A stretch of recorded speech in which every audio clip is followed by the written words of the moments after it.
Hello అన్న, మీ పేరు? రామకృష్ణ నా పేరు. నా ఏపీలో ఎలక్షన్స్ వస్తున్నాయి కదా, నెక్స్ట్ ఏ పార్టీ అధికారంలోకి వస్తుంది అనుకుంటున్నారు? తెలుగుదేశం జనసేన వస్తుందండి అధికారంలోకి. తెలుగుదేశం రావాలని ఎందుకు కోరుకుంటున్నారు? డెవలప్మెంట్ అనేది లేదు ఉందని నేను అనుకోవట్లేదు ఇప్పుడు దాకా జగన్ పరిపాలనలో. టీడీపీ అయితే డెవలప్మెంట్ అనే మర్షన్ షూట్ ఉంటుందని అందరికీ నమ్మకం ఉంది. అది అంటే ఈ 5 yearsలో జగన్మోహన్ రెడ్డి గారు డెవలప్మెంట్ అనేది ఎక్కడ చేయలేదా? ఏం చేశాడు? ఏం చేయలేదు కదా. ఏదో ఇస్తానని ఏం ఇచ్చేది? అంటే పేదవాళ్ళకి సంక్షేమ పథకాలు ఇచ్చానంటున్నారు కదా. ఇస్తే సరిపోయిందంటారా? ఎంతమంది పేదలు ఉన్నారు? ఈ రోజుకి పేదలు ఉన్నారుగా. ఎందుకు అట్లా? అంటే ఇంతకుముందు కానీ 5 years టీడీపీ పరిపాలన చూసాము, అప్పుడు ఆయన ఎంతవరకు చేశారనుకోవచ్చు మనం? 90% చేశారండి. కాకపోతే జనాలకు తీసుకెళ్లే విధానంలో పర్ఫెక్ట్గా తీసుకెళ్ళాలి. అందువల్ల జనాలకి మేము ఏం చేయలేకపోయామే, ఏమీ చేయలేదు అనే ఫీలింగ్లో ఉన్నారు. యాక్చువల్లీ ఏంటంటే డెవలప్మెంట్ అనేది చంద్రబాబుతోనే ఉంది ఎప్పుడైనా సరే. అది ఆల్రెడీ హైదరాబాద్ వస్తూనే ఉన్నారు కదా. అతను అప్పుడు ఐటీ సెక్టర్ రన్ చేసింది వాళ్ళే కదా తీసుకొచ్చి. అట్లా డెవలప్మెంట్ ఉంటే పేదరికం ఎందుకు ఉంటుందండి? ఇప్పుడు ఆంధ్రాలో చూసుకుంటే ప్రజల్ని వదిలేసి పార్టీలన్నీ కక్షపూరితమైన రాజకీయాలు చేస్తున్నారు. అంటే ఇప్పుడు జగన్మోహన్ రెడ్డి గారు చంద్రబాబు నాయుడు జైలుకు పంపించారు. ఇప్పుడు మరి టీడీపీ అధికారంలోకి వస్తే మరీ జగన్మోహన్ రెడ్డి గారిని జైలుకు పంపిస్తారంటున్నారు. ఏమంటారు? ఒక మాట డైరెక్ట్గా మాట్లాడతాను. మనమే ఒకసారి పోలీస్ స్టేషన్కి వెళ్తే ఆ మనిషిని ఎట్లా చూస్తారు? అంటే ఏదో అంతా కూడా నేరస్తుడిగా వాడిని ఆ మూమెంట్ నుంచి కోలుకోవడానికి కొన్ని సంవత్సరాలు పట్టిద్ది. అట్లాంటిది జగన్ అనే మనిషి 2 సంవత్సరాల జైల్లో ఉన్నాడు కదా.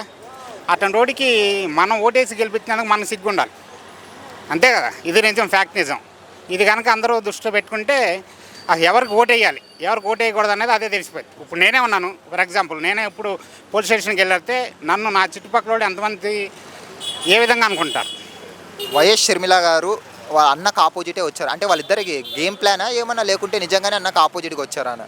ఆమె సొంత తల్లిని, సొంత చెల్లెల్ని పట్టించుకున్న మనిషి ఇంకా నిన్ను నన్ను పట్టించుకోండి ఎట్లా నమ్ముతారు జనాలు? అది కూడా మినిమం కామన్ సెన్స్ లేదా ప్రతి ఒక్కళ్ళకి? టీడీపీ వాళ్ళే కావాలని షర్మిలాని జగన్ గారి మీదకి పంపించారంటున్నారు. వాళ్ళ బాంద కుక్కలు మోరుగుతాయి అంతే. జనసేన టీడీపీ కలవడం ఎంతవరకు కరెక్ట్ అంటారు? సింగిల్గా పోటీ చేయొచ్చు కదా, వాళ్ళు జగన్కి భయపడే ఇలా ఇద్దరు కలిసి పోటీ చేస్తున్నారు అనుకోవచ్చా? జగన్ అన్నవాడు ఎవడో అసలుకి? అది కరెక్టే కాదు కదా. అది ఏంటంటే టీడీపీ పర్సెంటేజ్ రేషియో చూస్తే 2% ఉంది 100కి. జనసేనకి అంటే సి కేటగిరీ అంటారు కదా, చౌదరి బ్యాచ్ 100కి ఎంత పర్సెంటేజ్ ఉంది? ఆంధ్రప్రదేశ్లో 2% మాత్రమే ఉంది. 2%తో గెలుస్తారని నమ్మకం ఉందా? అయినా సరే ఇప్పుడు ఎన్నిసార్లు 3 సార్లు గెలిచాడు కదా చంద్రబాబు. కానీ పవన్ కళ్యాణ్ గారు స్టేట్మెంట్ చేశారు, కులాలు మతాలు అన్నీ వదిలేశారు, అందరూ వైసీపీకే ఓట్లు వేస్తున్నారు, మాకు వేయట్లేదు అని. ఫ్యాన్స్ కూడా వైసీపీకి వేస్తున్నారు. ఎందుకు వేస్తున్నారు ఇలా ఓట్లు? అసలు ఎందుకు జగన్ అనేవాడు క్రిస్టియన్నా హిందువా, రెడ్డా క్రిస్టియన్ అనేది అతని ఇట్లా నాలాగా చెప్పగలిగే సత్తా ఉందా? సత్తా ఉంటే ఒకసారి చెప్పండి. అంటే ఎందుకంటే వాళ్ళ స్వభావం కూడా తెలవాలి కదా. ఇప్పుడు దాకా వాళ్ళు ఏమంటున్నారు? వాళ్ళే ఇంతవరకు బయటికి చెప్పలేదు. నేను ఇది అని నేను చెప్పలేదు. నేను చదువునా నేను చెప్తా. అతను ఏ కులం అని చెప్తాడు? ఇప్పుడు రెడ్డి చెప్తాడా, క్రిస్టియన్ చెప్తాడా? అది చెప్పండి. సరే, ఫైనల్ క్వశ్చన్. చంద్రబాబు పవన్ కళ్యాణ్ వాడుకుంటున్నారు అంటున్నారు, ఏమంటారు దానికి? అవసరం బట్టి అందరూ వాడుకుంటారండి. ఇప్పుడు మీరు మాట్లాడతలా అంతే, నేను మాట్లాడతలా అవసరం అంతే. అవసరం బట్టి ప్రతి ఒక్కటి చేసేది అంతే, అవసరం వాడుకుంటామే. మీరైతే ఈసారి ఫైనల్ క్వశ్చన్, టీడీపీకి ఎన్ని సీట్లు వస్తాయి సార్ 175కి? నేను దేవుణ్ణి కోరుకుంటానండి 175 రావాలండి. ఎస్, మొత్తం అదే టీడీపీ జనసేన బీజేపీ 3 కలిపి 175. అసలుకి జగన్కి ఒక సీట్ కూడా రాకూడదు. వాళ్ళ ఓన్ సీట్ ఉంది కదా అక్కడ కడపలో పులివెందుల, వాళ్ళక్కడ ఆడు ఓడిపోవాలి. ఎందుకంటే అట్లాగే ఉంది, జనాల ఇష్యూ అట్లాగే ఉంది. అక్కడ ఏం చేయలేదని తెలుస్తాను, మీకు తెలుసో తెలియదు.